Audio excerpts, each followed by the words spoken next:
ഉണ്ടാക്കാൻ പോകുന്നത് 3-in-1 കോഫിയാണ്. ഇതൊക്കെ നമുക്ക് ഹോസ്റ്റലിൽ ഈസി ആയിട്ട് ഉണ്ടാക്കാൻ പറ്റുന്നതാണ്. നെസ്കഫേയുടെയാണ്. ഇത് സാഷ ഇങ്ങനെ കിട്ടും 3-in-1 എന്നും പറഞ്ഞാൽ ആദ്യം തന്നെ നമ്മൾ കെറ്റിലെടുക്കണം. അതിനകത്തോട്ട് കുറച്ച് വെള്ളം ഒഴിച്ചു കൊടുക്കണം. എന്നിട്ട് വെള്ളം ചൂടാവുന്നിടം വരെ ഓണാക്കി വെച്ച് വെയിറ്റ് ചെയ്യണം. അത് കഴിയുമ്പോഴത്തേക്കിന് നമുക്ക് ഏത് കപ്പിനകത്തോട്ടാണോ ഉണ്ടാക്കിയെടുക്കേണ്ടത് ആ കപ്പ് എടുക്കാം. എന്നിട്ട് അതിലോട്ട് നമ്മുടെ പൗഡർ ഇടാം. ഇത് നമ്മൾ നോർമൽ അല്ലാത്ത കോഫി ഉണ്ടാക്കുമ്പം ഹോസ്റ്റലിൽ ഉണ്ടാക്കുമ്പോൾ നമ്മൾ ബ്രൂ പൊടിയും പാൽപ്പൊടിയും പഞ്ചസാരയും കൂടി ഇട്ടിട്ട് നമ്മൾ കെറ്റിലിനകത്ത് വെള്ളം ചൂടാക്കിയിട്ട് ഒഴിച്ചാൽ മതി. അപ്പോഴത്തേക്കും മിന്നുമൊക്കെ കുളിച്ചിട്ട് വന്ന ആ സമയത്ത് നിഷിയും വന്നു. എന്നിട്ട് ഇപ്പം നമ്മൾ 3-in-1 പാക്ക് ആയത് കാരണം നമുക്ക് കപ്പിനകത്തോട്ട് നെസ്കഫേയുടെ കോഫിയുടെ ആ പൗഡർ ഇട്ടിട്ട് വെള്ളം ഒഴിച്ചു കൊടുത്താൽ മതി. നല്ല കാപ്പി റെഡിയാകും. ജസ്റ്റ് ഒന്ന് മിക്സ് ചെയ്ത് കൊടുക്കാം.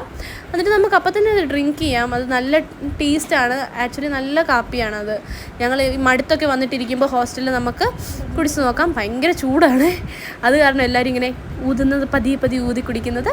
അപ്പോൾ ഇന്നത്തെ വീഡിയോ ഇത്രയേ ഉള്ളൂ. Tata, bye bye. സബ്സ്ക്രൈബ് ചെയ്യുക, കമൻറ്റ് ചെയ്യുക, ലൈക്ക് ചെയ്യുക.